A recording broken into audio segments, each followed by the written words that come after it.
So the Pan Am Games was in Toronto last year.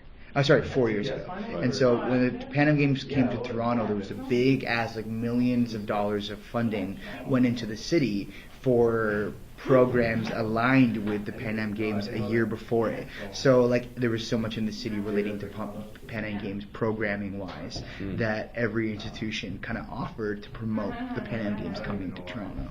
So one of those things was my program, Poetry Saved Our Lives. It originally was very like a competitive space where I coach poets and then they come and compete against each other in this big event that was kind of with the Pan Am Games. So it was like a literary competition kind of thing. So that's how like they got the funding.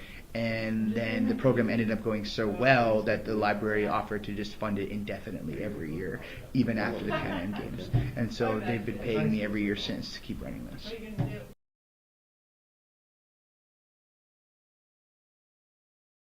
Through my middle school, probably about like 5-ish years ago, he came to my middle school, did a few poems, like a workshop class, and then afterwards my teacher told me that he's doing a workshop at Fairview. I was like, okay, I'll go out one day, and then been going here ever since. February 27th, 2012, Trayvon Martin's face lit in news outlets, and I swear I felt the bullet myself through his chest and out my tongue. So even I can't help but say something. I'm going down, I'm slave to the...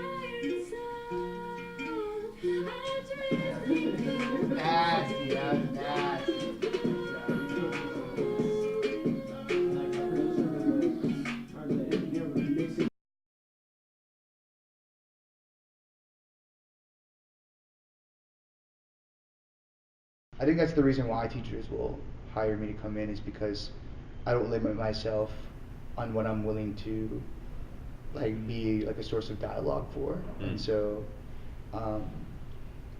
yeah, young people are having these conversations all the time. You know? And so teachers hire me to kind of fill in the gaps of things that they might be out of touch for.